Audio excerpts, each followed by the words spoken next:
హరే కృష్ణ, అందరికీ వెల్కమ్. ఈ రోజు మనం శ్రీమద్ భాగవతంలో 11వ స్కందం మొదటి అధ్యాయంలో 5 శ్లోకాలు చదువుకున్నాం. 6వ శ్లోకం నుంచి ఈ రోజు మనం చదువుకోబోతున్నాం. సో భగవంతుడి యొక్క నిర్ణయం గురించి సుఖదేవ గోస్వామి పరీక్షణ్ మహారాజుకి తెలియజేశారు. భూభారాన్ని అయితే తొలగించాను, కానీ యదువంశం యొక్క భారాన్ని మాత్రం భూమి మీద తొలగించలేకపోయాను. కాబట్టి యదువంశీయులని మునుల యొక్క శాపానికి గనక గురి చేసినట్లయితే ఆ మునుల శాపం మాధ్యమం ద్వారా యదువంశీయులందరినీ కూడా నాశనం చేయొచ్చు అని ఆయన నిర్ణయించుకున్నారు అనేటువంటి విషయాన్ని తెలియజేశారు. ఇంకా మనకి ఏ విధంగా అయితే దావాగ్ని దట్టమైనటువంటి అరణ్యంలో ఉన్నటువంటి చెట్లు ఒకదానికొకటి రాసుకోవటం ద్వారా కలిగి ఆ దావాగ్ని మూలంగానే ఈ యొక్క అరణ్యం ఎలా అయితే దహింపబడుతుందో ఆ విధంగానే యదువంశం కూడా వాళ్ళలో వాళ్ళు కలహించుకోవడం వల్ల ద్వారానే సాధ్యమవుతుంది అని అనుకున్నారు. ఎందుకంటే యదువంశీయులు చాలా శక్తిమంతులు. యదువంశీయులు సర్వస్వ శరణాగతులైనటువంటి వాళ్ళు శ్రీకృష్ణ భగవానుడికి.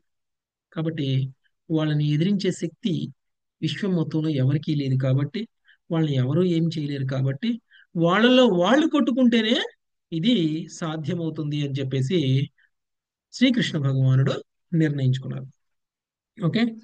ఆ తర్వాత కృష్ణ భగవానుడి నిర్ణయానికి అనుకూలంగా, కృష్ణ భగవానుడి సంకల్పానికి అనుకూలంగా ఏ విధంగా యదువంశం శాపగ్రస్తులు అవబోతున్నారు అనేటువంటి విషయం మనకి రాబోయేటువంటి శ్లోకాల్లో వివరించబడుతుంది. నెక్స్ట్ 6వ శ్లోకం. గుర్రం ప్రమీల మాతాజీ. హరే కృష్ణ ప్రభు. స్వముత్యాలోకలావణ్య నిర్ముక్త్యాలోచనం నృణాం సమూర్త్య స్మరతాం చిత్తం పదైస్థానీక్షితాం క్రియాః. సమూర్త్యాలోక లావణ్య నిర్ముక్త్యాం లోచనం నృణాం గీర్భిస్త్వాం స్మరతాం చిత్తం పదైస్థానీక్షతాం క్రియాం. ఆచ్ఛిద్య కీర్తిం సుశ్లోకాం వితత్యాహ్యంజసానుకౌ. ఆతిథ్యం కీర్తిం సుశ్లోకాం వితత్యాహ్యంజసానుకౌ. తమోనయా తరిష్యంతీతి యఘాత్ స్వం పదమీశ్వరః. తమోనయా తరిష్యంతి త్యగాత్ స్వం పదమీశ్వరః. శ్రీకృష్ణ భగవానుడు సకల సౌందర్య నిధి. సకలముగు సౌందర్య విషయములు అతని నుండియే ఉద్భవించినవి. అతి సుందరమైన అతని రూపము అన్య వస్తువుల నుండి చూపును మరలింపజేయును. అంతటా అతనితో పోల్చినచో అవి సౌందర్య విహీనములగును. ధరణిపై నున్నప్పుడు శ్రీకృష్ణుడు సకల జనులు నయనములను ఆకర్షించెను. ఆ దేవదేవుడు పలికినప్పుడు ఆ వాక్కులను స్మరించిన వారి చిత్తములను అవి ఆకర్షించెను. శ్రీకృష్ణుడి పదచిహ్నములను గాంచి జనులు అతని ఎడ ఆకర్షితులైరి. ఆ విధముగా వారు అనుయాయులుగా తమ దేహ కర్మలన్నింటినీ అతనికే సమర్పింపగోరిరి. ఈ ప్రకారము పరమోదాత్తములు ప్రధానములనైన వేద శ్లోకముల ద్వారా లోకమంతటను కీర్తించబడి తన కీర్తిని ఆ దేవదేవుడు సులభముగా విస్తరింపజేసెను. భవిష్యత్తులో జన్మించడు బద్ధజీవులు ఆ మహిమలను విని కీర్తించడం ద్వారా అజ్ఞానాంధకారమును దాటగలరని అతడు భావించెను. ఈ ఏర్పాటు చే సంతుష్టుడై ఆ దేవదేవుడు తన లోకమునకు చేరుకొనెను. భాష్యము. తన అవతార ప్రయోజనం. చదవండి మాతాజీ. ఈ ఒక్క పారాగ్రాఫ్ చదివి ఆపండి, తర్వాత ఎక్స్ప్లెయిన్ చేసుకున్న తర్వాత మిగిలిన పారాగ్రాఫ్ చదవండి. ఓకే ప్రభు. తన అవతార ప్రయోజనములన్నీయును సాధించిన వాడే శ్రీకృష్ణ భగవానుడు స్వధామమునకు వెడలినట్లు ఈ 2 శ్లోకములు సూచించునని శ్రీధర స్వామి పలికిరి. అందమైన వస్తువును చూడవలనని తహతహలాడుట భౌతిక జగత్తులోని జనులకు సహజమే. అయినను లౌకిక జీవనములో మన చిత్తము త్రిగుణ ప్రభావంచే కలుషితమై ఉండును కనుక భౌతిక సౌందర్య సుఖములనే మనము కోరుకుందుము. లౌకికము ఇంద్రియ భోగము అసమగ్రమైనది. ఏలయన ప్రకృతి నియమములు మనలను లౌకిక జీవితములో సుఖవంతులుగాను లేదా సంతృప్తులుగాను ఉండనీయవు. జీవుడు సహజముగా భగవంతుని నిత్యదాసుడు. శ్రీకృష్ణుని అనంత సౌందర్య సుఖములను ప్రశంసించుటకే అతడు ఉద్దేశించబడినాడు. శ్రీకృష్ణ భగవానుడు పరతత్వము. అతడే సకల సౌందర్య సుఖ నిధి. అతనిని సేవించట ద్వారా మనము కూడా అతని సౌందర్య సుఖసాగరములో కొంత పాలు పంచుకొనవచ్చును. అందమైన వాటిని చూచుచూ జీవితమును అనుభవించవలనది మన కోరిక ఆ విధముగా తీరగలదు. భోజనానందమును చేయి స్వతంత్రముగా అనుభవించలేడు గాని ఆ ఆహారమును ఉదరమునకు వసగడము ద్వారా ఆనందము అది పరోక్షముగా పొందగలదనడి ఉపమానమును వసగవచ్చును. అట్లే భగవదంశ అయిన జీవుడు శ్రీకృష్ణ భగవాన్ని సేవించడం ద్వారా అనంత ఆనందమును బడయగలడు. హరే కృష్ణ. ఓకే, భగవంతుడి యొక్క అవతార లక్ష్యము కేవలం అసురులను సంహరించడం మాత్రమే కాదు, సాధువులను రక్షించటము కూడా అనేటువంటిది మనకు అందరికీ తెలిసిన విషయమే. మరి అలాంటప్పుడు సాధువులను కూడా సంరక్షించటము అంటే ఏమిటి అని అంటే తన భక్తుల్ని తన ధామానికి తీసుకుని వెళ్ళడం. అంటే భగవంతుడు మామూలుగానే షడైశ్వర్య సంపూర్ణుడు. మరి షడైశ్వర్య సంపూర్ణుడు అయినప్పుడు అందులో సౌందర్యము అంటే అందము, అందము కూడా ఒక ఐశ్వర్యమే. ఆ అంటే తన విభూతులు, ఓకే, తన తన ఐశ్వర్యంలో అందం కూడా ఒకటి. అంటే కృష్ణుడు అందరినీ ఆకర్షించాలి, అది ఆయన యొక్క అవతార లక్ష్యం.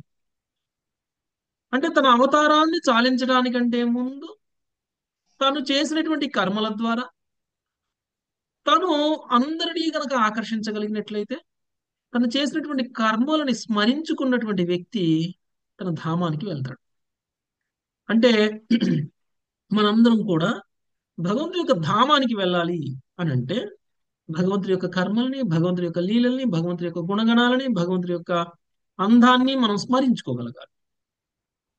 ఈ ఎవరిని పడితే వాళ్ళని ఎలా స్మరించుకుంటాం? సర్వ ఆకర్షకుడు అయినటువంటి శ్రీకృష్ణ భగవాను స్మరించుకోవడం చాలా ఈజీ. ఎందుకంటే కృష్ణుడు అలా. అంటే కృష్ణుడు మాట్లాడితే మాట కూడా అందమే, మాట ద్వారా కూడా ఆకర్షింపబడతాడు. ఒక వ్యక్తిని ఆకర్షించడము అంటే కేవలం రూపురేఖలను చూసి మాత్రమే ఆకర్షించరు. ఒక వ్యక్తిని ఆకర్షించడం అంటే తన హావభావాలని ఆకర్షిస్తారు, తన ప్రవర్తనని ఆకర్షిస్తారు, తను మాట్లాడే మాటని ఆకర్షిస్తారు, తను నడిచే నడకని ఆకర్షిస్తాడు, ఆ మనిషి చేసేటువంటి పనులని ఆకర్షిస్తారు, ఓకే, వాళ్ళ నిర్ణయాలని ఆకర్షిస్తారు. సో వాళ్ళ వాళ్ళ వాళ్ళ వాళ్ళ సమయస్ఫూర్తిని అంటే ఎన్ని రకాలుగా ఆకర్షించవచ్చో అన్ని రకాలుగా శ్రీకృష్ణ భగవానుడు అందరినీ ఆకర్షించేటువంటి స్థితిలో ఉన్నటువంటి వాడు. ఇలా ఆకర్షణని అంత క్రియేట్ చేసిన తరువాత తను ఒకవేళ అంతర్ధానం అయిపోయినా కానీ నష్టం లేదు. సమాజానికి తన యొక్క కీర్తిని, తన యొక్క జ్ఞాపకాలని మిగిల్చి వెళ్ళిపోతున్నారు. దానివల్ల ఏమవుతుంది? అవన్నీ తెలుసుకున్నటువంటి వాళ్ళు, అవన్నీ స్మరించుకున్నటువంటి వాళ్ళు భగవంతుడు స్వయంగా మన ముందు లేకపోయినా ఆ భగవంతుడి యొక్క లీలల స్మరణం అనేటువంటిది భగవంతుడు మన ముందు ఉండేలా చేస్తుంది. సో ఆ విధంగా మనం అందరం కూడా ఉద్ధరింపబడతాం. అదే కృష్ణుడి యొక్క అవతార లక్ష్యం. ఓకే, కృష్ణుడి యొక్క అవతార లక్ష్యం అంటే కృష్ణుడు అంతర్ధానం అవడానికి నిర్ణయించుకున్నారు. కృష్ణుడు అంతర్ధానం అవడానికంటే ముందు తను సర్వ ఆకర్షకుడుగా తన యొక్క శరీరంతో, తన యొక్క రూపురేఖలతో, తన యొక్క లీలలతో, తన యొక్క మాటలతో, తన యొక్క నడకతో అన్నిటితోటి అందరినీ ఆకర్షించేసి ఆ తర్వాత ఇప్పుడు ఆయన అంతర్ధానానికి నిర్ణయించుకున్నారు అనేటువంటిది ఇక్కడ సుఖదేవ గోస్వామి చెప్తున్నారు. Okay, next. భగవద్రూపమునకు అన్యముగా సుందర రూపమును చూడగోరుట నుండి జీవులను అచింత్యుడు శ్రీకృష్ణ భగవానుడు స్వరూప ప్రదర్శన ద్వారా ముక్తులను కావించెను. సాక్షాత్తుగా భగవంతుని రూపమే సకలము అందమైన విషయములకు మూలము. కేవలము భగవత్ చరణార విందములను దర్శించుట ద్వారా భాగ్యవంతులకు జీవులు ఇంద్రియ భోగమును వాంఛించడి కర్మిష్ఠుల యత్నములకు భగవత్ సేవలో కార్యములను జతకూర్చడి పద్ధతికి గల భేదమును గమనించగలరు. భగవంతుని స్వభావము గురించి తత్వవేత్తలు నిరంతరము ఊహాగానములు చేసినప్పటికీ శ్రీకృష్ణ భగవానుడు తన వాస్తవమైన దివ్య రూపకర్మలను ప్రదర్శించి జీవులను తన గురించిన అపోహల నుండి నేరుగా ముక్తులను కావించెను. శ్రీకృష్ణుని రూపము, వాక్కులు, కర్మలు బాహ్యమునకు సాధారణ బద్ధజీవుల యొక్క రూపవాక్కు కర్మలను పోలి ఉండవచ్చును. భగవత్ కర్మలకు జీవుల కర్మలకు గల ఈ పోలిక బద్ధజీవులు భగవంతుని ఆకర్షితులై సచ్చిదానందమయ జీవనమునకై భగవద్ధామమున చేరుట్లో యోగ్యులుగా నగుటకు కరుణతో భగవానుడు వసిగిన సమ్మతియేనని శ్రీల భక్తి సిద్ధాంత సరస్వతి ఠాకూర్ వివరించిరి. తన ఆధ్యాత్మిక రూపమును ధామమును అవగతమయ్యేడి రీతిలో జీవులకు చూపుట ద్వారా భగవానుడు వారి భోగ ప్రవృత్తిని నశింపజేసి తన పట్ల వారికి గల చిరకాల ఆసక్తిని తొలగించెను. భగవద్గీత యందు తెలుపబడినట్లు దేవదేవునిగా శ్రీకృష్ణుని స్థితిని అవగతము చేసుకునిన వాడు తిరిగి ఎన్నడను మాయాజాలమును చిక్కుబడడు. భగవానుని అద్వితీయమగు దివ్య రూప సౌందర్యమును ప్రామాణిక శాస్త్రము నుండి మనుజుడు నిరంతరము వినినచో అట్టి పతనమును తప్పించుకొనగలడు. ఉమ్, హరే కృష్ణ. ఓకే. సో మరి భగవంతుణ్ణి ఆకర్షించడానికి మనకి అడ్డమయ్యేది ఏంటండి?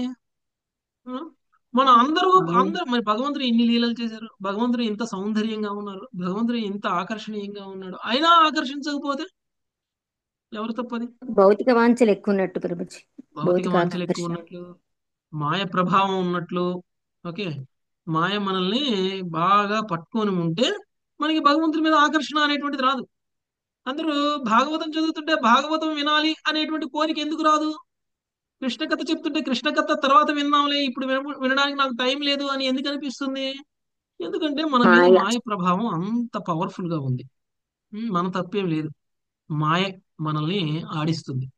మాయ చేతిలో కీలుబొమ్మలం అయిపోయాం మనం. అంటే మాయ చేతిలో కీలుబొమ్మలం అయిపోకూడదు అంటే మన విచక్షణ కొంచెం వాడాలి. మనకున్నటువంటి స్వతంత్రతని మనం ఉపయోగించుకోవాలి. మనం మాయకి సేవ చేయాలా, కృష్ణుడికి సేవ చేయాలా అనేటువంటిది నిర్ణయించుకోవాలి. ఎప్పుడైతే మనం కృష్ణుడికి సేవ చేసేటువంటి స్థితికి వస్తామో అంటే మాయ నుంచి దూరంగా వెళ్తున్నాము అని అర్థం. అందుకనే మనకి ప్రోగ్రామ్స్ కూడా ప్రభుపాదుల వాళ్ళు చాలా గొప్పగా డిజైన్ చేశారు. ఉం? ఎప్పుడు కూడా మనం మాయ మన దగ్గరకు కూడా రాకుండా ఉండే విధంగా డిజైన్ చేశారు. మనం ఇంట్లో ఉన్నప్పుడు వారం రోజుల పాటు చక్కగా జపం చేసుకోవడం, తర్వాత విగ్రహారాధన చేసుకోవడం, తర్వాత భగవద్గీత భాగవత శ్రవణం చేయడం, లేకపోతే పఠనం చేయడం, ఇవన్నీ చేస్తూ ఉన్నప్పుడు ఏమవుతుందంటే స్వయంగా కృష్ణుడి యొక్క సాంగత్యంలోనే ఉన్నట్టుంటుంది. వారం ఎండింగ్కి వచ్చాము అని అంటే శని ఆదివారాల్లో టెంపుల్కి వెళ్ళడం, టెంపుల్లో సేవలు చేయడం, టెంపుల్లో భక్తులను కలవడం, మళ్ళీ అక్కడ కథలు వినడం. సో ఆ విధంగా ఆధ్యాత్మికంగా టెంపుల్లో కూడా వీకెండ్స్ లో కూడా ఎంతో కొంత సమయం మనం స్పెండ్ చేస్తాం. అలా చేయడం వల్ల ఏమవుతుంది అంటే మనం మాయా ప్రభావం నుంచి బయటపడుతున్నాం.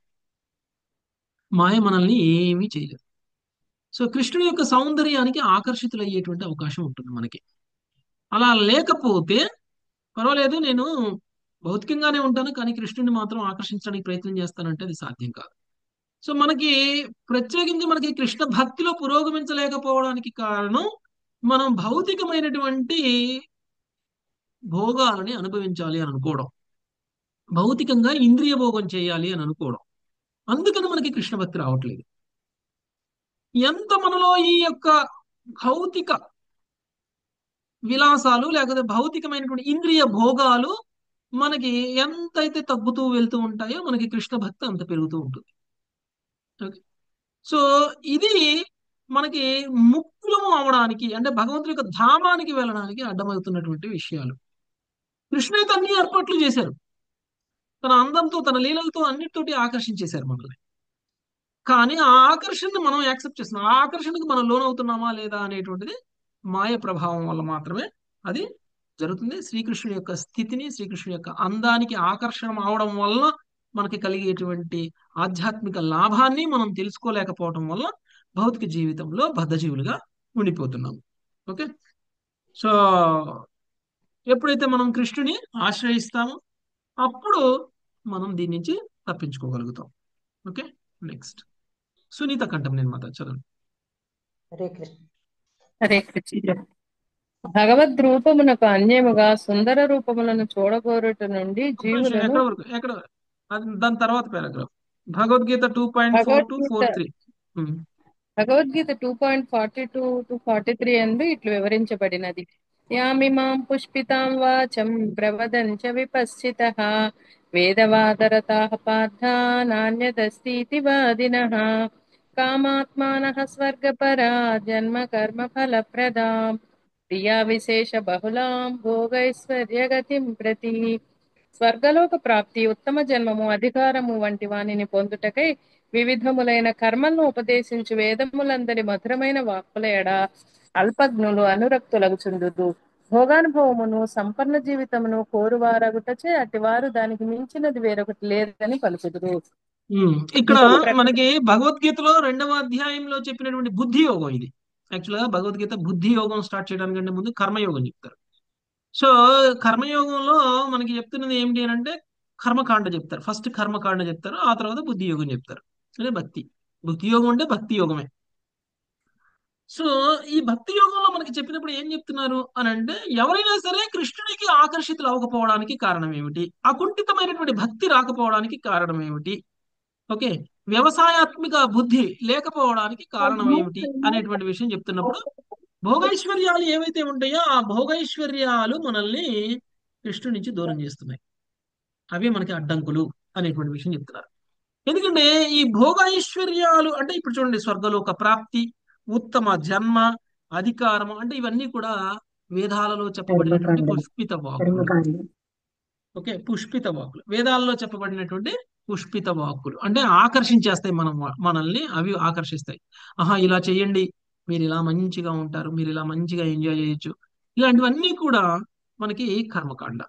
ఈ కర్మకాండ సెక్షన్ కి బాగా ఆకర్షితులైపోయినటువంటి వ్యక్తులు ఆ, సంపన్న జీవితం, భోగానుభవము అలాంటి కోరుకోవడం వల్ల మనము ఆ భౌతికంగా పతనం చెందుతున్నాము, ఆధ్యాత్మికంగా భగవంతుని ఆకర్షించలేకపోతున్నాము అనేటువంటి విషయం మనకి భగవద్గీత ఉదాహరణగా చెప్తున్నారు. ఓకే, చరణ్ మదన్. ఇంకొక ప్రక్క బద్ధజీవునకు ఇంద్రియ భోగము నొసగుచు అదే సమయమున వానిని వేదాదేశములను క్రమముగా అంగీకరించినట్లు చేయుటకును వేదమందలి కొన్ని భాగములు విశేషముగా ఉద్దేశించబడినవి. నియమితమగు ఇంద్రియ భోగమునకై సకామ కర్మలను ప్రతిపాదించేటి వేదమందలి భాగములు ప్రమాదకరమైనవి. ఏలయన అటువంటి కర్మల్లో నెలకొనేటి జీవుడు భౌతిక భోగములో సులభముగా తగులుకొనిన వాడై వేదముల చరమ ప్రయోజనమును ఉపేక్షించును. జీవుని అతని మూల చేతనమునకు తీసుకుని వచ్చుటయే వేదవాంగ్మయం యొక్క చరమ ప్రయోజనము. అట్టి చేతనమునందు అతడు భగవంతుని నిత్యదాసునిగా వర్తించును. భగవత్ సేవ ద్వారా జీవుడు భగవద్ధామములో ఆ దేవదేవుని సాంగత్యములో అనంత ఆధ్యాత్మిక ఆనందమును పడేయగలడు. కనుక కృష్ణ భక్తి భావనలో పురోగమించవలనని కోరువాడు విశుద్ధ భగవద్భక్తిని తెలియజేసే వేదవాంగ్మయమునే విశేషముగా శ్రవణం కావించవలెను.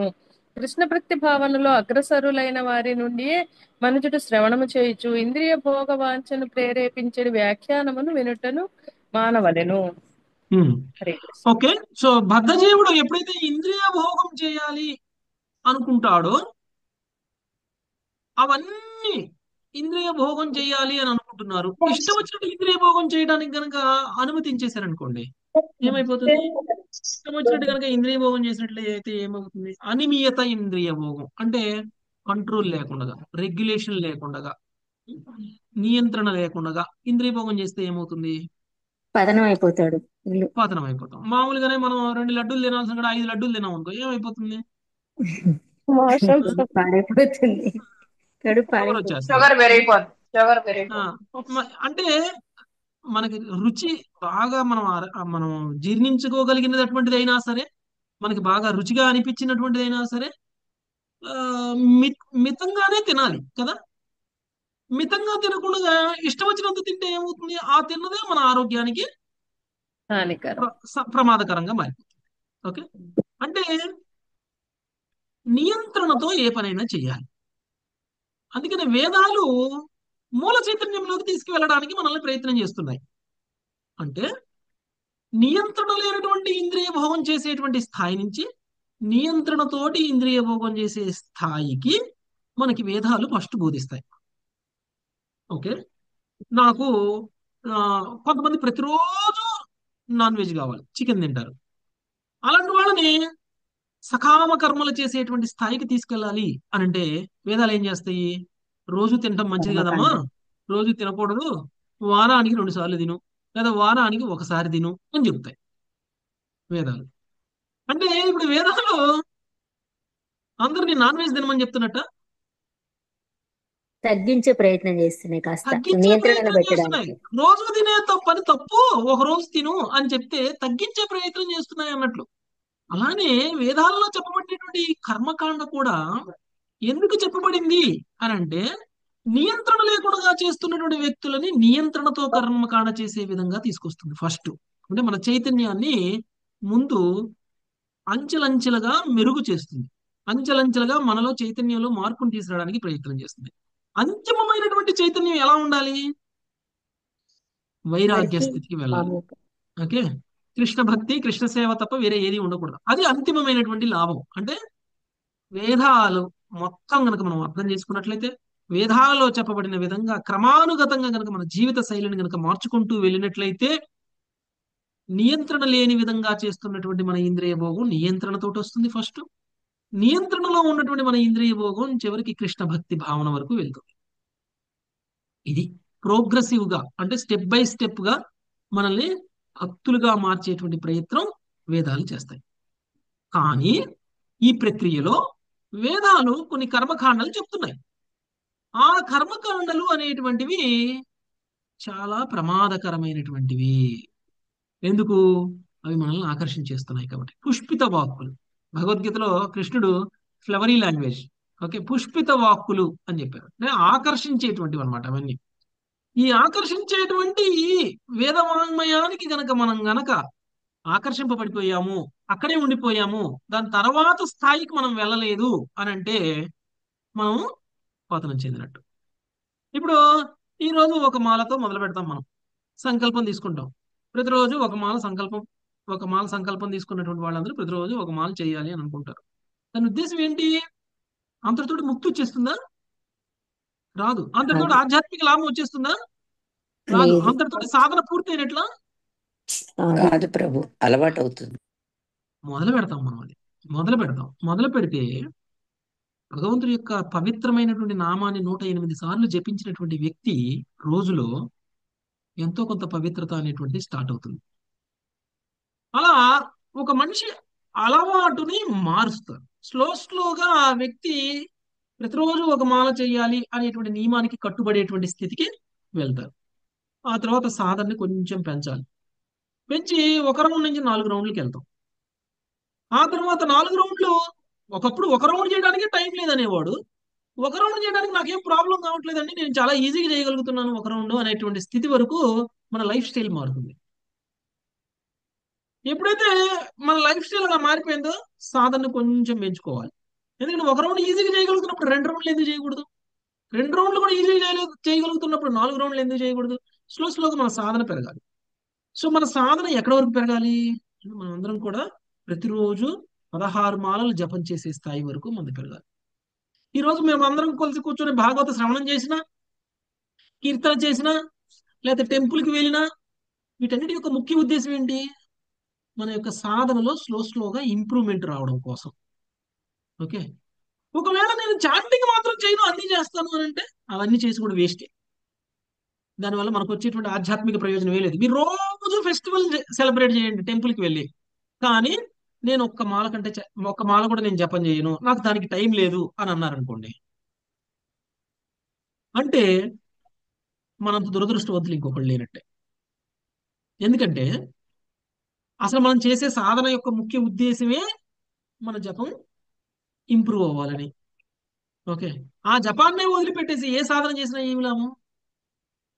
ఏమనుందా లాభం? రోజు దర్శనం చేసుకుని వచ్చినా ఏమి లాభం లేదు. రోజు కృష్ణుడి దర్శనం చేసుకున్నంత మాత్రాన మనకు వచ్చే ఆధ్యాత్మిక లాభం ఏమి ఉండదు.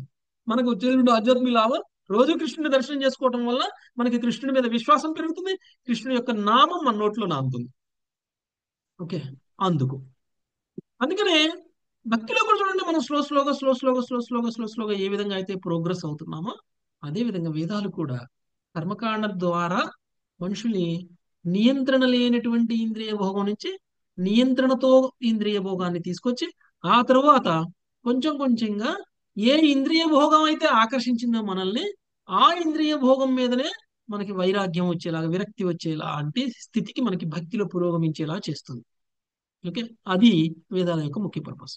అలా అని మనం స్టార్టింగ్ స్టేజ్ లో ఆగిపోయి నేను ఇక్కడే ఉంటాను వేదాలు చెప్పాయి అని అంటే మనం కూడా భక్తిలో ప్రభుజీ నాకు 4 రౌండ్లు సంకల్పం ఇచ్చారు, నేను 4 రౌండ్లు చేస్తాను, నేను ఇక్కడే ఆగిపోతాను అంటే పురోగమించినట్ల? ఇంకా అక్కడితో అయిపోతారు. ఇక వాళ్ళు అక్కడితోనే డెవలప్మెంట్ ఉండదు, ఆగిపోతారు, పురోగతి ఉండదు. పురోగమతి ఉండదు. కానీ ప్రభుపాదుల వారు ఏం చెప్పారు? మీరు 4 నియమాలను పాటిస్తూ 16 మాలలు జపం చేస్తే కనుక మిమ్మల్ని భగవద్ధామానికి తీసుకెళ్లే బాధ్యత నేను తీసుకుంటున్నాను అని చెప్పారు ప్రభుపాదుల వారు. వాగ్దానం చేసేసారు. ప్రభుపాదుల వారు వాగ్దానం చేసేసారు. గురువుగా ఒక గురువు, వైష్ణవుడు, శుద్ధ భక్తుడు మనందరికీ ఒక వాగ్దానం చేస్తే స్వయంగా భగవంతుడైనా అవతరించైనా మనల్ని తీసుకెళ్ళిపోతారు కదా.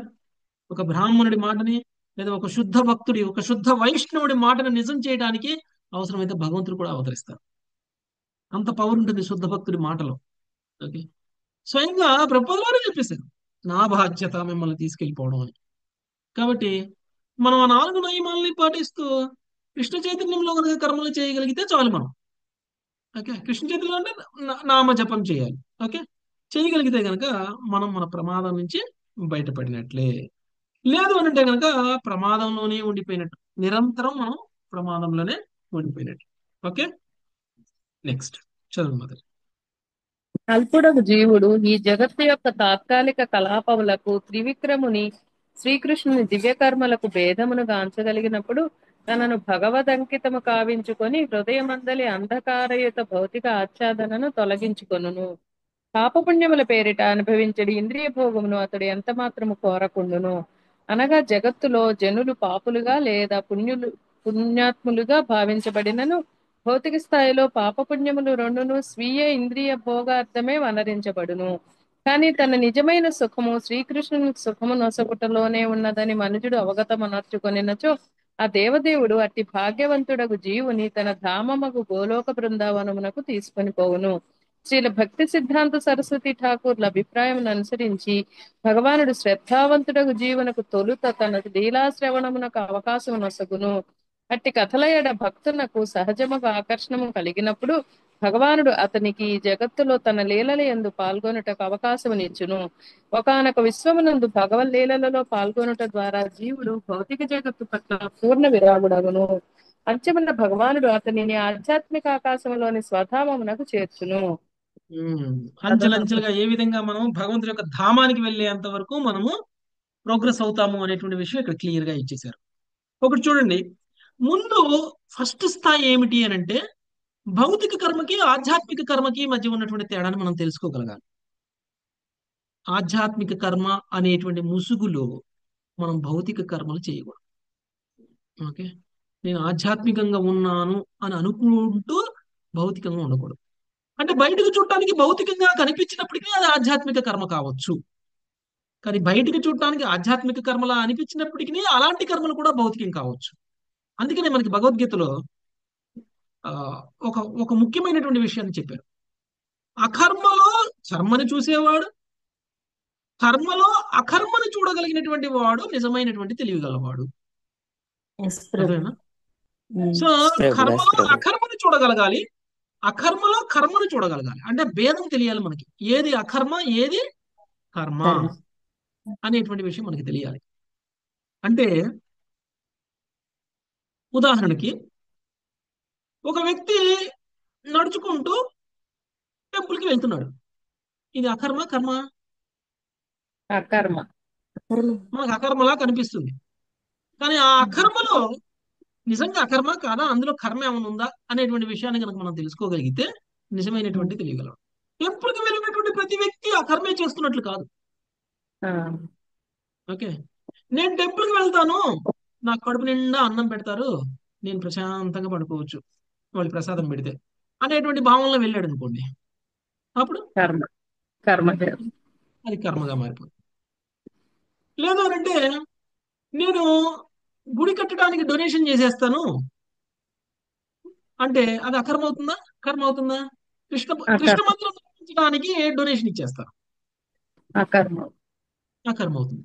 కానీ నా మనసులో భావన, నేను కనుక కృష్ణ మందిరాన్ని కట్టడానికి కనుక ₹1,00,000 ఇచ్చినట్లయితే నేను అందరికంటే ఎక్కువ ఇచ్చిన వాడిని అవుతాను. అప్పుడు అక్కడ పేర్లు రాస్తారు, ఎవరెవరు ఎంతెంత డొనేట్ చేశారని. అందులో ఫస్ట్ పేరు నాది ఉంటది. కర్మ అవుతుంది అప్పుడు. అప్పుడు ఏమవుతుంది? కర్మ అవుతుంది. కర్మ అయిపోతుంది, కర్మ అయిపోతుంది. కానీ ఒక వ్యక్తి రోజు ఆఫీస్కి వెళ్తున్నాడు, పొద్దున్నే ఆఫీస్కి వెళ్తున్నాడు, సాయంత్రానికి ఇంటికి తిరిగి వస్తున్నాడు, పొద్దున్నే ఆఫీస్కి వెళ్తున్నాడు, సాయంత్రానికి ఇంటికి తిరిగి వస్తున్నాడు. ఇది ఏమనిపిస్తుంది మనకి? కర్మలా అనిపిస్తుంది, కర్మ అకర్మలా అనిపిస్తుంది. అనిపిస్తుంది? కర్మ కర్మ. అనిపిస్తుంది. కానీ ఆయన మనసులో భావన, వారం అంతా నేను ఆఫీస్కి వెళ్ళి ఇంటికి వచ్చి బాగా పని చేస్తే వారం ఎండింగ్కి నాకు ఇంత డబ్బు వస్తుంది, ఇందులో కొంత తీసుకెళ్ళి నేను టెంపుల్కి ఇవ్వగలుగుతా, కొంత తీసుకెళ్లి ప్రసాదం డిస్ట్రిబ్యూట్ చేయగలుగుతా, కొంత తీసుకెళ్లి భక్తుల్ని నేను సేవించుకోగలుగుతా ఆదివారం రోజు అనేటువంటి భావన ఉందనుకోండి, అప్పుడు అదేమవుతుంది? అకర్మ. అకర్మ. అంటే మనం కర్మలో అకర్మని చూడగలగాలి, అకర్మలో కర్మని చూడగలగాలి. అప్పుడు మనము నిజంగా భక్తులం, నిజంగా ఆధ్యాత్మికంగా పురోగమిస్తాం.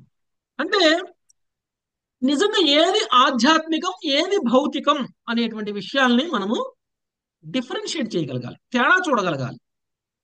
అలా తేడా చూడలేకపోతే మనం భౌతికంగా పతనం చెందినట్లే.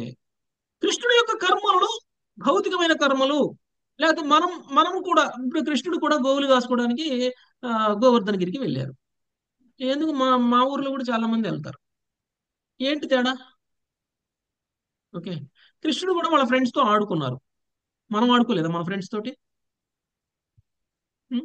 నేను ఆడుకున్నట్టే కృష్ణుడు ఆడుకున్నాడు, నేను ఆడుకున్న దానికి కృష్ణుడు ఆడుకున్న దానికి తేడా లేదు అని అంటే తేడా అంటే ఉంటుంది కృష్ణుడి తేడా. కర్మలని మన కర్మలని వేరు చేసి చూడలేనటువంటి స్థితి మనది. అవును. ఎప్పుడైతే కృష్ణుడు కర్మలు ఆధ్యాత్మికం, కృష్ణుడి లీలలు ఆధ్యాత్మికం అని ఎప్పుడైతే మనం తెలుసుకుంటామో, కృష్ణుడి యొక్క కర్మలు భౌతికం కాదు, కృష్ణుడి కర్మలు మనలాంటి కర్మలు కాదు అని ఎప్పుడైతే మనం తెలుసుకుంటామో, అప్పుడు మనం ఆధ్యాత్మికంగా పురోగమించడానికి ఒక అడుగు ముందుకేసినట్లు. అప్పుడు కృష్ణుడి యొక్క లీలలు, కృష్ణుడి యొక్క కర్మలు అన్నీ కూడా మనల్ని ఆకర్షించడం మొదలు పెడతాయి. అప్పుడు మనం కృష్ణుడికి శరణాగతులు పోతాం. అప్పుడు మన కర్మలన్నీ ఆధ్యాత్మికంగా మారిపోతాయి. అప్పుడు మనం ఆ కర్మలు చేయడం మొదలు పెడతాం. అప్పుడు స్లోగా భక్తిలో పురోగమించడం అనేటువంటిది జరుగుతుంది. అందుకనే ఇక్కడ అప్పుడు భాగవతం వినడం మొదలు పెడతాం. ఓకే, భాగవతంలో కృష్ణుడి లీలలన్నీ మనల్ని ఆకర్షించేస్తాయి. అందుకని మనం అందరం కూడా 10 స్కందాలు, 10వ స్కందం అయితే చాలా అట్రాక్టింగ్ గా, ఎవరు ఒక క్లాస్ కూడా మిస్ కాకుండా చాలా జాగ్రత్తగా, ఒక్కరోజు క్లాస్ మిస్ అయినా కానీ బాధపడుతూ మనం అందరం కూడా కృష్ణుడి యొక్క లీలల్ని శ్రవణం చేసాం. అంత ఆకర్షణ రాబట్టి కదా మనం చేసాం. అదే నేను డైరెక్ట్ గా 10వ స్కందం చెప్తా, రండి కూర్చోండి అంటే మీకు వస్తుందా ఆకర్షణ? రాదే ప్రభుజీ. మాకు తెలిసిన కథలు ఏంటి అవన్నీ, మేము చాలా మా సీరియల్స్ వస్తాయి, కృష్ణ సీరియల్, శ్రీకృష్ణ సీరియల్ వస్తుంది, అందులో మేము అన్ని చూసాను, మీరు కొత్తగా చెప్పేది ఏంటి అనుకుంటారు కదా. అంత ఆకర్షణ రాదు. ఇప్పుడు ఉన్నటువంటి ఆకర్షణ ఇప్పుడు. అందుకనే ఇక్కడ మళ్ళీ ప్రభుపాదుల వారు మనకి భాష్యంలో ఇంకొక విషయాన్ని ఏం చెప్తున్నారు అని అంటే, మనము ఎవరు చెప్తున్నారు, ఎవరి నుంచి వినాలి అనేటువంటి దాని మీద కూడా మనకు ఒక అవగాహన, విచక్షణ అనేటువంటి స్టార్ట్ అవుతుంది. Yes, ప్రభు. సో ఎవరు పడితే వాళ్ళు చెప్తే వినాలి అనేటువంటి ఆకర్షణ ఉండదు మనకి. కేవలం భక్తులు చెప్పేటువంటిదే వినాలి అని అనుకుంటాం. ప్రామాణికమైనటువంటి పరంపర ద్వారా వచ్చేటువంటిది అయితేనే వినాలి అనుకుంటాం. ఎందుకంటే నిస్వార్థంగా చెప్తారు, నిస్వార్థంగా చెప్తారు. ఇప్పుడు టీవీలో ప్రవచనాలు చెప్పేవాళ్ళు డబ్బులు తీసుకోకుండా చెప్తారా? ప్రవచనం తీసుకుంటారు. చెప్పడం అనేటువంటిది వాళ్ళకి అది వ్యాపారం కదా. కృష్ణ కథ చెప్పడం అనేటువంటిది వ్యాపారం. వ్యాపారంగా భావించి కృష్ణ కథ చెప్పేటువంటి వాడి దగ్గర నుంచి కనుక మనం కృష్ణ కథ వింటే మనకి కూడా ఆ వ్యాపార లక్షణాలే వస్తాయి, కానీ భక్తి వస్తుందా? వృత్తి చేస్తున్నారు ఆ ప్రభుజీ. చైతన్యమే వస్తుంది. చెప్పేవాడి చైతన్యమే వినేవాళ్ళలో వస్తుంది. ఎస్ ప్రభుజీ, వృత్తి పరంగా వాళ్ళు డబ్బులు చెప్పేవాడు ప్రేమతోటి, చెప్పేవాడు భావంతోటి, చెప్పేవాడు భక్తితోటి చెప్పాడు అనుకోండి, మనకేం వస్తుంది? మనకి అదే ప్రేమ, భావం, భక్తి వస్తాయి. చెప్పేవాడు కమర్షియల్ యాంగిల్లో చెప్పాడు అనుకోండి, చెప్పేవాడు డబ్బు కోసం చెప్పాడు అనుకోండి, మనకేం వస్తుంది? మనకు కూడా డబ్బులు సంపాదించాలి. ఈ కథ విని నేను ఇంకొక చోట చెప్పి నేను కూడా డబ్బులు సంపాదించాలనుకుంటాను. లేకపోతే ఈ కథలో ఉన్నటువంటి నీతి, ఏ విధంగా కృష్ణుడు ఎంతమందిని చంపేసి ఎంతమంది రాణుల్ని వివాహం చేసుకున్నాడు, లేదా ఎంతమంది రాజుల యొక్క ఆస్తులు ఈయన ఆస్తుల్లో కలిపేసుకున్నాడు, ఎంతమంది రాజుల యొక్క రాజ్యాలను ఈయన రాజ్యంలో కలిపేసుకున్నారు, మనం కూడా అలా ఎలా చేయొచ్చు? అంటే మీకు అర్థమైందా చైతన్యంలో ఎంత తేడా ఉంటుందో? భౌతికమైనటువంటి వ్యక్తి చెప్పేటువంటి ప్రవచనానికి, మనం మామూలుగా పరంపరలో ఉన్నటువంటి వ్యక్తుల ద్వారా విన్నటువంటి ప్రవచనాలకి ఉన్నటువంటి తేడా అంత తేడా ఉంటుంది. వాళ్ళ చైతన్యమే మనకు వస్తుంది. చాలా ప్రమాదకరం. మనం వినకపోయినా పర్వాలేదు, కానీ అలాంటి వాళ్ళ మాట వినకూడదు. ఓకే, అలాంటి వాళ్ళ మాట వినకపోయినా మనకు మంచి జరుగుతుంది, కానీ వింటే మాత్రం ప్రమాదం జరుగుతుంది. కాబట్టి టీవీల్లో ప్రవచనాలు వస్తే మనం టీవీ బంద్ చేయాలి. పొరపాటున వాళ్ళ మాటలు మన చెవిలో పోయాయంటే, ఆ చెవిలో పోయినటువంటి మాటలు మనసులోకి పోతాయి. మనసులోకి పోయినటువంటి మాటలు మన యొక్క చైతన్యాన్ని మార్చేస్తాయి. చాలా వేరియేషన్ ఉంటుంది ప్రభుజీ. చాలా తేడా ఉంటుంది. ఆ తర్వాత మనల్ని దేవుడు కూడా రక్షించలేడు. కాబట్టి చాలా జాగ్రత్తగా ఉండాలి. ఎవరి మాటలు వినాలి, ఎవరి మాటలు వినకూడదు అనేటువంటి విషయంలో మనము చాలా జాగ్రత్తగా మనము వినాలి.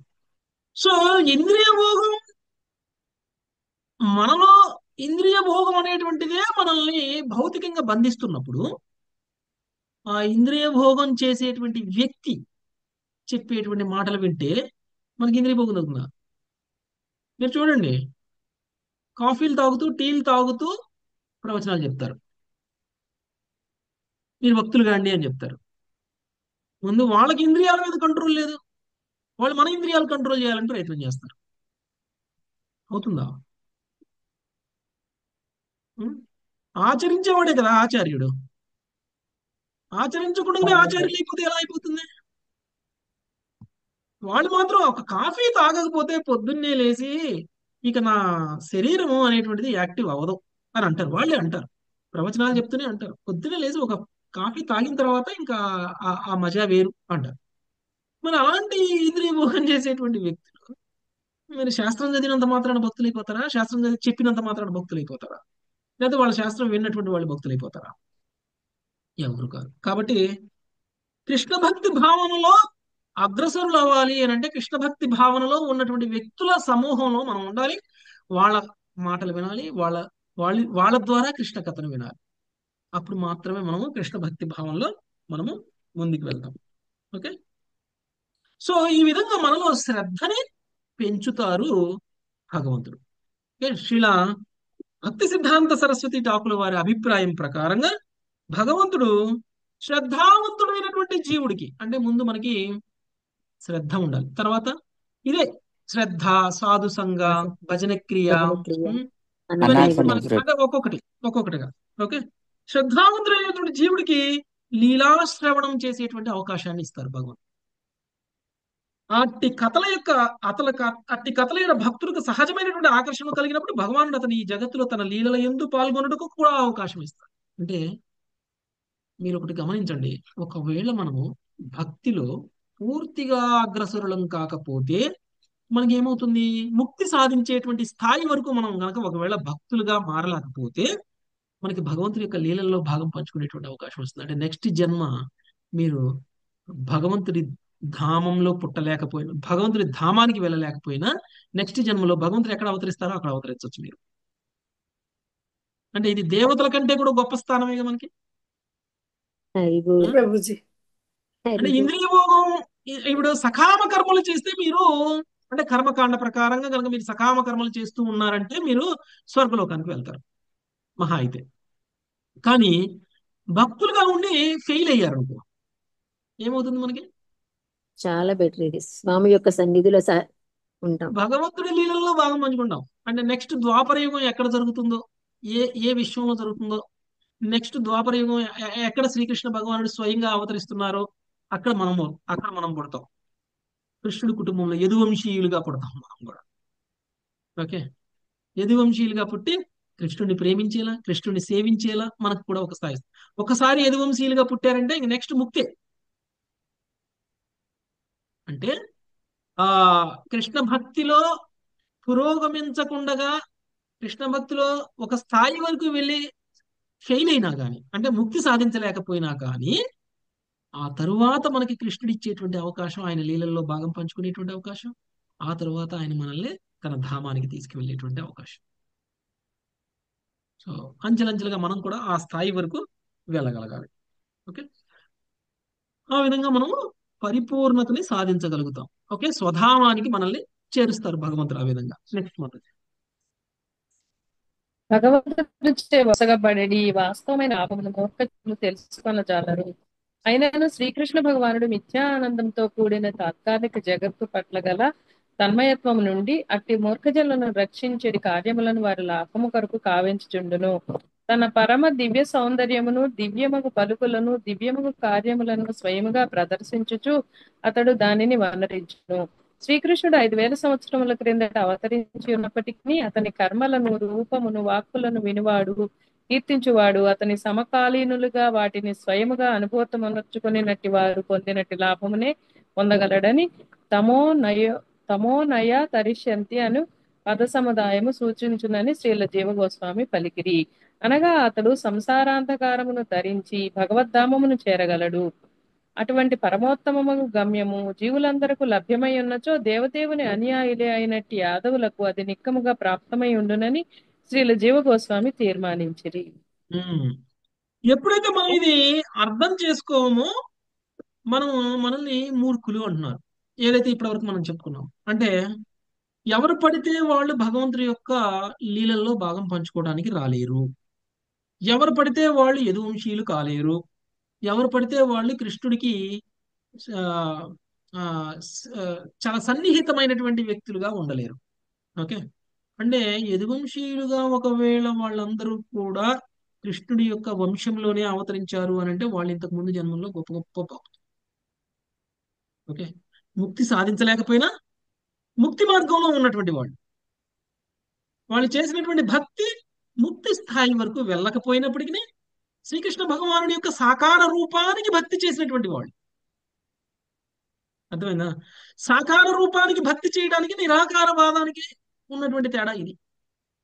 నిరాకారవాదులు వాళ్ళు ఒకవేళ నిరాకార బ్రహ్మంలో లీనమయ్యే స్థాయి వరకు వాళ్ళ సాధన లేకపోతే వాళ్ళు నరకానికి వెళ్తారు. ఎందుకంటే కృష్ణుడి యొక్క రూపానికి వాళ్ళు అపరాధం చేస్తున్నారు కాబట్టి. అలా అపరాధం చేయకుండా ఉన్నారే అనుకోండి, నెక్స్ట్ జన్మలో ఇంకేదో భక్తులుగా పుడతారు, లేకపోతే ఇంకేదో కుటుంబంలో మంచి కుటుంబంలో పుడతారు, లేకపోతే ఇంకెవరైనా భక్తుల సాంగత్యానికి తీసుకెళ్లేటువంటి అవకాశం ఉంటుంది. ఒకవేళ మనం భగవంతుడి యొక్క సాకార రూపానికి గనక మనం భక్తులం అయిపోయాం అనుకోండి, అంటే భగవంతుడే స్వయంగా తన యొక్క మూలత్వంలో భూమి మీద అవతరించి చేస్తున్నటువంటి లీలలు చేస్తున్నటువంటి వాటికి గనక మనం ఆకర్షితులు అయిపోయాం అనుకో, అంటే ఏంటి, ఏ లీలలు మన గురించి మనం మాట్లాడుతున్నాం? కృష్ణ కృష్ణ లీల. లీల. భగవంతుడి యొక్క మూల రూపం ఏమిటి అంటే కృష్ణ రూపం. మిగిలినవన్నీ కూడా ఆయన అవతారాలు. కానీ భగవంతుడి యొక్క మూల రూపం శ్రీకృష్ణ రూపం. అంటే అదే. మిగిలినటువంటి అవతారాలన్నిటికీ కూడా మూలము. ఈవెన్ మన ద్వాపర యుగంలో భగవంతుడు అవతరించినటువంటి ఏ రూపాన్ని అయితే ప్రదర్శించారో ఆ రూపంలోనే మూల రూపంలో ఉంటారు. ఓకే.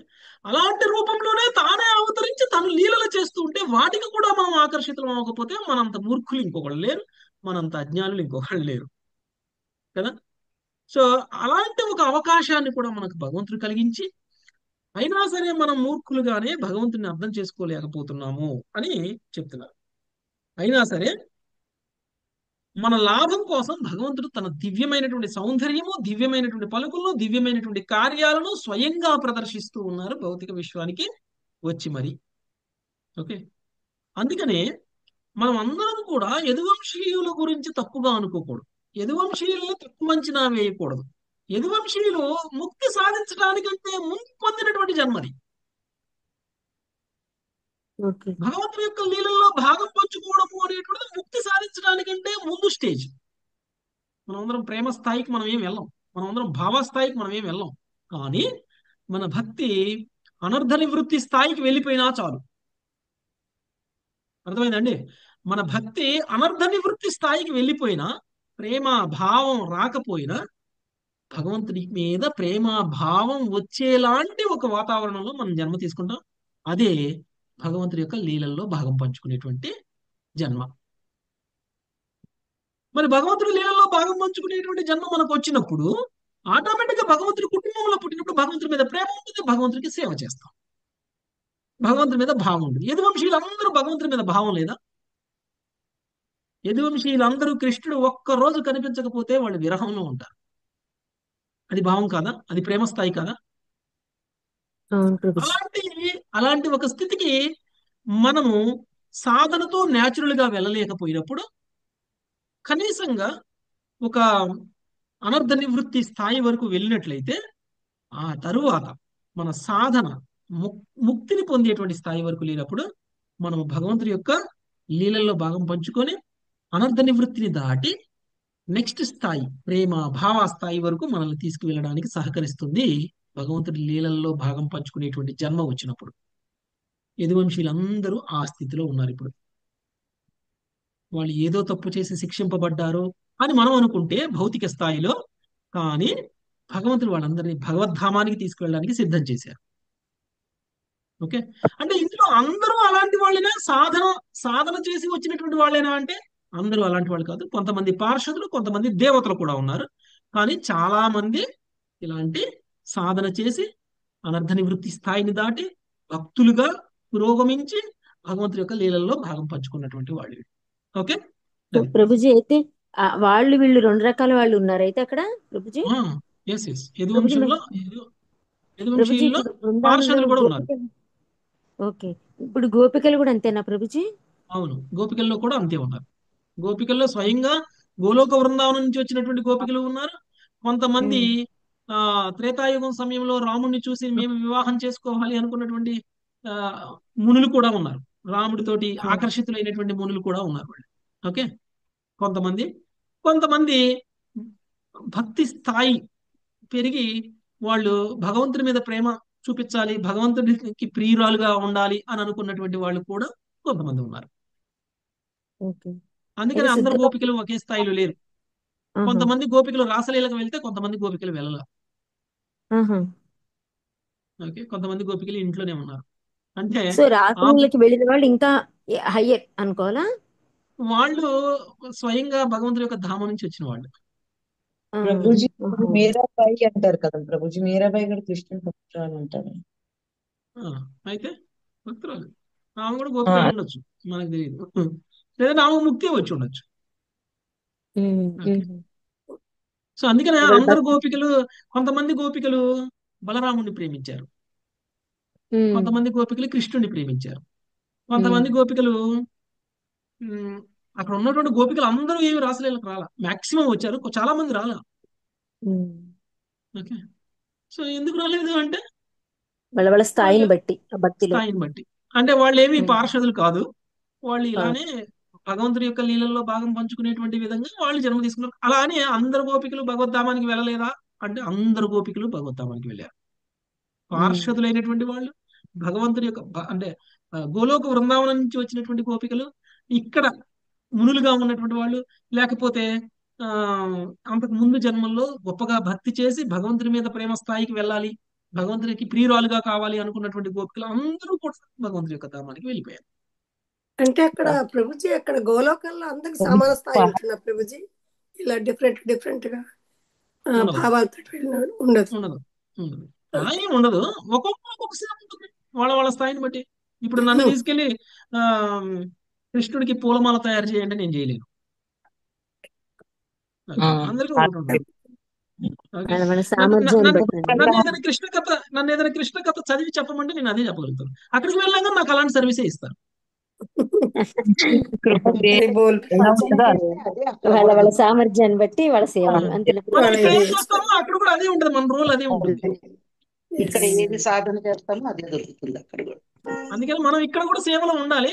మనం ఏ సేవకైతే అట్రాక్ట్ అవుతామో, ఏ సేవలో అయితే మనం బాగా రాణించగలుగుతామో, ఏ సేవలో అయితే మనం కృష్ణుడిని ప్రసన్నం చేయగలుగుతామో, ఏ సేవ అయితే మనం కూడా ఆనందంగా చేస్తూ కృష్ణుడికి ఆనందాన్ని కలిగించే విధంగా మనం చేస్తామో, ఆ సేవ మనకు అక్కడికి వెళ్ళిన దొరుకుతుంది. అందుకనే జీవుడు నరకంలో ఉన్నా, స్వర్గంలో ఉన్నా, కృష్ణధామంలో ఉన్నా, ముక్తి వచ్చినా ముక్తి రాకపోయినా ఒకే ఆనందాన్ని అనుభవిస్తాడు. ఎందుకంటే అక్కడున్నా ఇక్కడున్నా ఎక్కడున్నా చేసే పని అదే. సేవ. సేవాభావం. ఓకే, ఇది జీవగోస్వామి మనకి ముక్తి కంటే స్థాయి అంటే భగవంతుడి యొక్క ధామానికంటే వెళ్ళడానికంటే ముందు స్థాయిని గురించి మనకి చెప్తున్నారు. ఓకే, కృష్ణలీలలో భాగం పంచుకునేటువంటి వాళ్ళ గురించి చెప్తున్నారు అనమాట.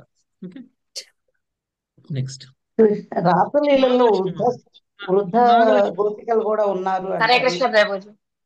శ్రీకృష్ణుడు తన హరే కృష్ణ ప్రభుజీ. శ్రీకృష్ణుడు తనను చూచి నాగలక్ష్మి మాతాజీ, లక్ష్మీ అద్భుగురు మాతాజీ, మీ ప్రశ్న ఏంటి?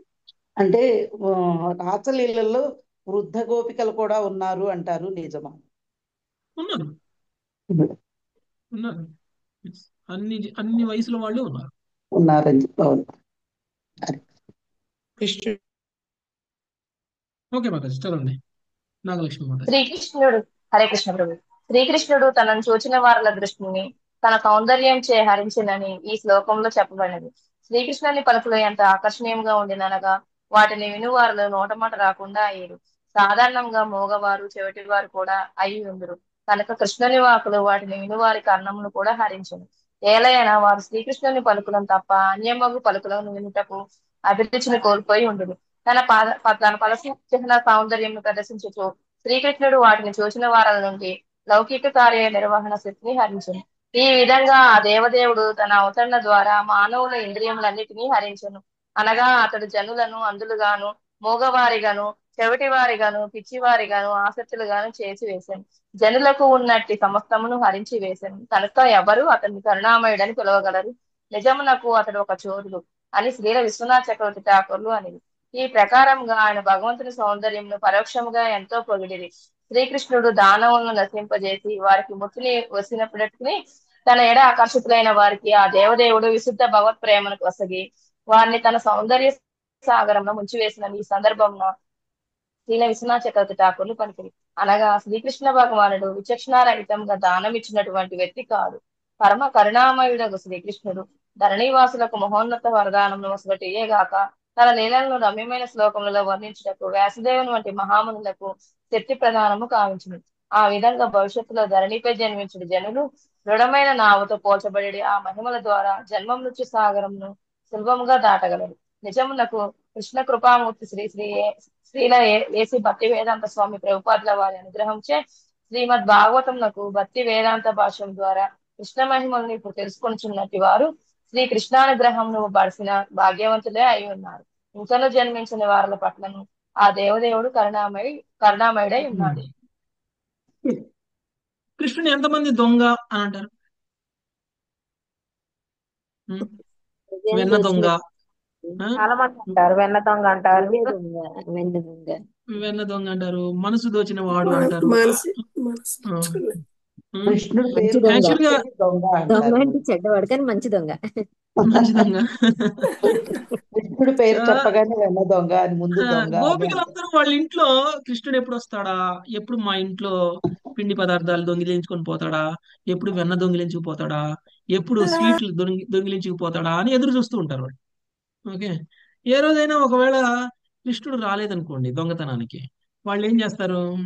ఉట్టి మీద ఉన్నటువంటి ఆ పాలని, లేకపోతే ఉట్టి మీద ఉన్నటువంటి వెన్నని తీసి కొంచెం కింద పెడతారు. ఓహో, కృష్ణుడు వచ్చిపోయి ఉన్నాడేమో, ఒకవేళ ఆయనకి ఉట్టి మీద ఉన్నది అందలేదేమో, అందుకని ఈ రోజు తినకుండానే వెళ్ళాడేమో, మళ్ళీ రేపు కూడా వస్తే రేపు కూడా అందలేదని వెళ్ళిపోతాడేమో అని చెప్పేసి కొంచెం కిందకి దించుతారు దాన్ని. ఓకే, అంటే గోపికలందరూ కోరుకుంటున్నారు కృష్ణుడు దొంగిలించాలని. అంటే దీని ద్వారా మనకి ఏం తెలియజేస్తున్నారు కృష్ణుడు ఈ యొక్క లీలల ద్వారా అని అంటే, మనకి మామూలుగా ఇచ్చినటువంటి ఇంద్రియాలు ఏవైతే ఉన్నాయో ఈ ఇంద్రియాలతోటి మనము భౌతికమైనటువంటి సుఖాలను అనుభవిస్తూ ఉన్నాం. కానీ మనకి కృష్ణుడు మనకిచ్చినటువంటి ఇంద్రియాలని భౌతిక సుఖాలను అనుభవించడం కోసం కాదు, ఆధ్యాత్మిక ఆనందాన్ని అనుభవించడం కోసం ఇచ్చారు. అంటే కళ్ళ ద్వారా ఆధ్యాత్మికమైనటువంటి ఆనందంలో ఆధ్యాత్మికమైనటువంటి అందాన్ని చూసి ఆనందించాలి, చెవుల ద్వారా ఆధ్యాత్మికమైనటువంటి విషయాలను విని ఆనందించాలి, నోటి ద్వారా ఆధ్యాత్మికమైనటువంటి విషయాలను మాత్రమే తీసుకొని ఆనందించాలి. అలాగే ముక్కు ద్వారా, చర్మం ద్వారా, దేని ద్వారా అయినా సరే మనం తీసుకునేటువంటి ప్రతిదీ కూడా ఆధ్యాత్మికమైనది అయి ఉండాలి. అలా కానప్పుడు ఇంతకు ముందు మనకి భాగవతంలో 10వ స్కందంలోనే ఇంతకు ముందు చెప్పబడి ఉంది, కృష్ణుడి అందాన్ని చూసి ఆకర్షింపనటువంటి కనులు ఉన్నా కానీ గుడ్డివాడితో సమానం కదా.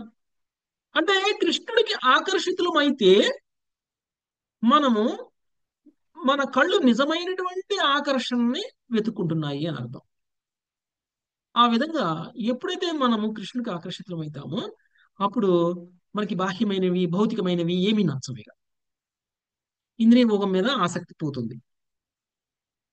సో ఆ విధంగా మనకున్నటువంటి భౌతికమైనటువంటి కోరికలని హరించేస్తున్నారు, మనకున్నటువంటి భౌతికమైనటువంటి ఆలోచనల్ని హరించేస్తున్నారు, మనకున్నటువంటి భౌతికమైనటువంటి విషయాల పట్ల ఉన్నటువంటి ఆకర్షణని హరించేస్తున్నారు, మనలో అయిష్టాన్ని కూడా కలుగు చేస్తున్నారు కృష్ణుడు. ఈ విధంగా కృష్ణుడు ఒక దొంగ. దొంగ దొంగ. ఓకే, సో ఈ విధంగా అంటే ఇదంతా మంచి దొంగ, అందుకనే మనం అనేది మంచి దొంగ. సో ఈ విధంగా చేయడం వల్ల మనము ముక్తి మార్గంలో వెళ్తాం. సో కృష్ణ చైతన్యంలో పనులు చేసేటువంటి స్థాయికి వెళ్తాం, మనం కృష్ణ చైతన్యంలో ఉండగలుగుతాం. సో అదే మనకి కృష్ణుడు చేస్తున్నటువంటిది. విశ్వనాథ చక్రవర్తి ఠాకూర్లు కూడా మనకి ఆ విషయాన్ని చెప్తున్నారు. ఓకే, నెక్స్ట్ చదవండి మాతాజీ. అమరకోశ నిఘంటువు నుండి ఉదహరించుచు శ్రీల విశ్వనాథ చక్రవర్తి ఠాకూర్లు పదం వ్యవస్థిత ప్రాణస్థాన లక్ష్మణం గ్రవంతుషు అని చెప్పిరి. పదం అను దానికి నిశ్చయించబడినది. ముక్తి స్థానము, భాగ్యము, పదము లేదా వస్తువు అనేది నిర్వచనములు కలవు. ఆ విధంగా ఆయన పదము అను దానిని వ్యవస్థిత నిశ్చయింపబడినది అను భావంలో నిర్వచించింది. అనగా అగాత్ స్వం పదమీశ్వర అను పద సముదాయం శ్రీకృష్ణుడు స్వధామంకు వెళ్ళినని సూచించడేగాక అతడు తన నిశ్చిత కోరికను పొందినని కూడా తెలియజేయండి. శ్రీకృష్ణుడు స్వధామంకు వెళ్ళనని మనము పలికినచో అతడు తన ధామమున లేకుండాననియు ఇప్పుడు అతడికి వెడలననియు భావము స్ఫురించగలదు. కనుకనే శ్రీకృష్ణుడు స్వధామమునకు వెడలనని సామాన్య భావంలో పలుకుట తప్పని విశ్వనాథ చక్రవర్తి ఠాకూర్లు అనేది. బ్రహ్మ సంహితను అనుసరించి దేవదేవుడు శ్రీకృష్ణుడు ఆధ్యాత్మిక ఆకాశం నందుల స్వధామంలో నిత్య విలసితుడై ఉండును. ఆయనను తన నిర్హేతుకు కరుణించి అతడు భౌతిక జగత్తులో అప్పుడప్పుడు స్వయంగా ప్రకటమవుతున్నాడు. అనగా భగవంతుడు సర్వవ్యాపి మన ఎదుట ప్రత్యక్షమై ఉన్నప్పుడును అతడు తన ధామంలో విలసితుడై ఉండును. జీవుడు పరమాత్ముని వలె సర్వవ్యాపి కాడు కనుక ఈ భౌతిక జగత్తులో ఉన్నప్పుడు అతడు ఆధ్యాత్మిక జగత్తులో లేడని అర్థం. నిజమునకు ఆధ్యాత్మిక జగత్తులో లేదా వైకుంఠంలో లేకపోవడం వలననే మనము దుఃఖభాగులమై ఉన్నాము. కానీ భగవంతుడు సర్వవ్యాపి కనుకనే అగాత్ స్వం పదం అనే పద సమూహమునకు శ్రీల విశ్వనాథ చక్రవర్తి ఠాకూర్లు తాను కోరినది శ్రీకృష్ణుడు సాధించినని అర్థం చెప్పారు. భగవానుడు సర్వవ్యాపి, తన కోరికను సిద్ధింపజేసుకున్నట్టులో సర్వసమ్మతుడు. ఈ జగత్తులో అతని ఆవిర్భావ అంతర్ధానములను సాధారణ లౌకికర్మలలో ఎన్నడూ పోల్చరాదు. ఓకే, ఇప్పుడు కృష్ణుడికి జీవుడికి మధ్య ఉన్నటువంటి తేడాని మళ్ళీ ఒకసారి చెప్తున్నారు. కృష్ణుడు స్వధామానికి వెళ్ళిపోయారు అనంటే ఇంతకుముందు స్వధామంలో లేరు కాబట్టి ఇప్పుడు వెళ్ళిపోయారు అని మనం అనుకోకూడదు. ఓకే, ఒకవేళ అలా అనుకున్నామంటే కృష్ణుడికి సంబంధించినటువంటి జ్ఞానంలో మనకి పూర్తిగా లేదు అని అర్థం. కృష్ణుడు స్వధామానికి వెళ్ళిపోవడము అంటే ఒక వ్యక్తి ఈ ఊరి నుంచి ఆ ఊరికి వెళ్ళిపోతే ఇక్కడ ఉండడు. ఈ ఊరి నుంచి ఆ ఊరికి వెళ్తున్నాడు అంటే అంతకుముందు ఆ ఊర్లో లేడు అని అర్థం. అంతేగా? అవును ప్రభుజీ. కానీ కృష్ణుడు అలా కాదు. కృష్ణుడు గోలోక వృందావనంలో నిత్యం ఉంటారు, నిత్య విలసితుడు. కృష్ణుడు భౌతిక విశ్వంలో ఉన్నప్పుడు కూడా ఆయన అక్కడ ఉన్నారు, అంటే ఇక్కడ ప్రకటమవుతున్నారు. దాని అర్థం అక్కడ లేరు అని అర్థం కాదు. అందుకనే భగవంతుడు సర్వవ్యాపి. కానీ జీవుడు భౌతిక కేవలం విశ్వంలో ఒక చోట ఉన్నప్పుడు ఉంటాడు. ఆధ్యాత్మిక విశ్వంలో లేనట్లు, ఆధ్యాత్మిక విశ్వంలో ఉన్నప్పుడు భౌతిక విశ్వంలో లేనట్లు జీవుడు. కానీ భగవంతుడు భౌతిక విశ్వంలో ఉన్నా ఆధ్యాత్మిక విశ్వంలో ఉన్నట్టే, ఆధ్యాత్మిక విశ్వంలో ఉన్నా భౌతిక విశ్వంలో ఉన్నట్టే, సర్వవ్యాపి కాబట్టి కదా. కాబట్టి జీవుడికి భగవంతుడికి మధ్య అంత తేడా ఉంది. అదే మనం అంటే భగవంతుడు ప్రకటమైనంత మాత్రం ఆధ్యాత్మిక విషయంలో లేనట్లేమీ కాదు. ఆయన సర్వవ్యాపి. ఆయన తన కోరికను సిద్ధింపజేసుకున్నట్లు సమర్థుడు. ఈ జగత్తులో అతని ఆవిర్భావ అంతర్ధానములు సాధారణమైనటువంటి లౌకిక కర్మలతో ఎన్నడూ పోల్చరాదు. సో భగవంతుడు ప్రకటమవుతున్నారు, అప్రకటమవుతున్నారు అంటే దాని అర్థం భగవంతుడు పుడుతున్నారు, భగవంతుడు మరణిస్తున్నారు అని కాదు. కనపడినప్పుడు కూడా ఉన్నారు కృష్ణుడు, కనపడినప్పుడు కూడా ఉన్నారు కృష్ణుడు. కనపడినప్పుడు ఇక్కడ ఉన్నారు కదా అని చెప్పేసి ఆధ్యాత్మిక విషయంలో లేరు అంటే అది కూడా కాదు. అక్కడ కూడా ఉన్నారు ఆయన, అక్కడ ఉన్నారు, ఇక్కడ ఉన్నారు, రేపు కనపడినప్పుడు కూడా ఉంటారు ఆయన. ఏమీ తేడా లేదు భగవంతుడి విషయంలో. Okay, next Mataji.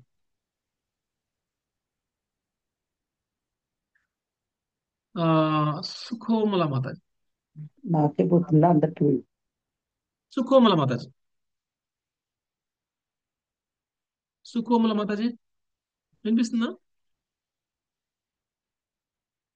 హరే కృష్ణ. ఎవరికి వినపట్లేదు మాతాజీ?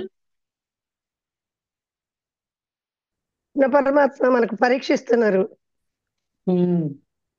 హరే కృష్ణ. వచ్చారు ప్రభు. హరే కృష్ణ ప్రభుజీ. హరే కృష్ణ ప్రభు.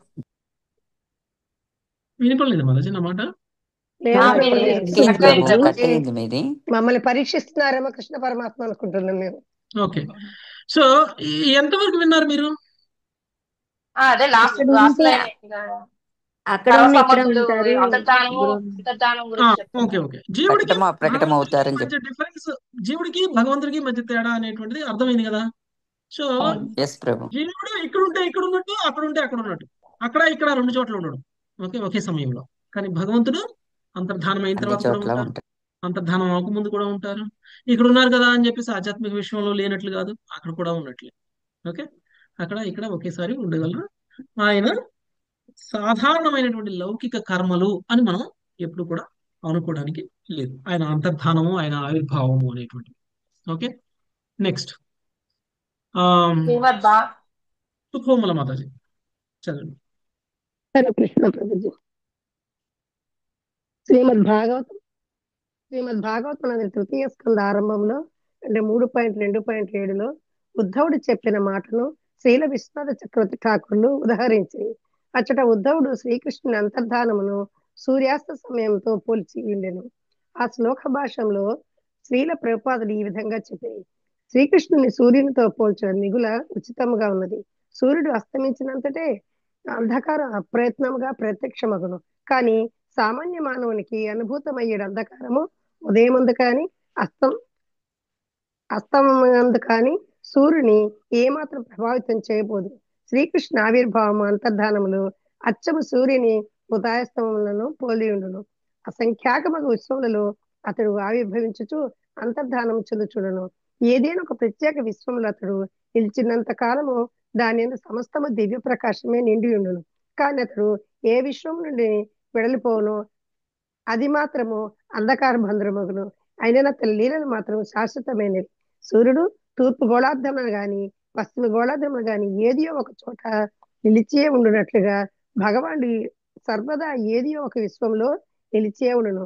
సూర్యుడు భారతదేశం నందు గాని అమెరికా దేశం నందు గాని ఏదియో ఒక చోట నిలిచి ఉండవచ్చును. కానీ సూర్యుడు భారతదేశంలో గోచరించినప్పుడు అమెరికా ప్రాంతం అంధకారమగును. అదే రీతిగా సూర్యుడు అమెరికా నందు ప్రకటమైనప్పుడు భారత భూభాగము అంధకారము మునుగును. స్వయంగా భగవంతుని వలనే కృష్ణుడిని సూర్యుడితో పోలుస్తున్నారు. సూర్యుడు పగలు కనిపిస్తారు, రాత్రి కనపడరు. పగలు కనిపించినప్పుడు మన మన మన భూభాగంలో ఉన్నట్టు, అంటే అర్ధ భూభాగం అంతా కూడా పగలు కనిపిస్తారు. సో మన భూభాగంలో ఉన్నట్లు కనిపించినప్పుడు అది వేరే ప్రాంతంలో ఉన్నట్టు సూర్యుడు, అంటే అమెరికా వాళ్ళకి కనిపిస్తున్నట్లు. ఆ విధంగానే భగవంతుడి యొక్క అవతారాలను కూడా ఈ విశ్వంలో చాలించినప్పుడు, ఈ విశ్వంలో అప్రకటమైనప్పుడు భగవంతుడు అంతర్ధానం అయిపోయారంటే చనిపోయారు అని కాదు, సూర్యుడు లాగా అనమాట. సో ఆ సమయంలో శ్రీకృష్ణ భగవానుడు తన లీలల్ని వేరే విశ్వంలో చేస్తూ ఉంటారు. ఓకే, అంటే ఒక విశ్వంలో నిత్య లీలలు చేస్తూ ఉంటారు భగవంతుడు. ఇప్పుడు ఇక్కడ ఉంటే తరువాత ఇక్కడ ప్రకటన కానప్పుడు వేరే విషయంలో ప్రకటమవుతారు. ఓకే, ద్వాపరయుగం సమయంలో ఇక్కడ ఉన్నారు, ద్వాపరయుగం అయిపోయిన తర్వాత వేరే ఎక్కడ ఏ విషయంలో ద్వాపరయుగం నడుస్తుంటుందో అక్కడికి వెళ్తారు. అంటే ప్రస్తుతం ఏదో ఒక విశ్వంలో రామలీల జరుగుతూ ఉంటుంది, వేరే ఏదో విశ్వంలో కృష్ణలీల జరుగుతూ ఉంటుంది, ఇంకేదో విషయంలో నరసింహస్వామి లీల జరుగుతూనే ఉంటుంది. అంటే ఇవి లీలలు అనేటువంటి నిరంతరం జరుగుతూనే ఉంటాయి. మనందరికీ నరసింహస్వామి లీలల్లో భాగం పంచుకునేటువంటి కోరిక కనుక మనకు ఉన్నది అనుకోండి, మనం అందరం భక్తులు అయ్యామనుకోండి, ఏ విశ్వంలో నరసింహస్వామి లీల జరుగుతుందో ఆ విశ్వానికి మనల్ని పంపించేస్తారు. Okay, next. ఆయన సర్వవ్యాపే కదా ప్రభుజీ. సర్వవ్యాపే ఆయన అక్కడ ఉంటారు. అంటే వేరే వేరే విశ్వంలోకి వెళ్ళినప్పుడు కూడా అక్కడ ఉంటారు, మన వైకుంఠ లోకంలో కూడా ఉంటారు ఆయన. సర్వవ్యాపకత్వం అనేది అంతటా ఉంది, ఎప్పటికీ ఉంటుంది.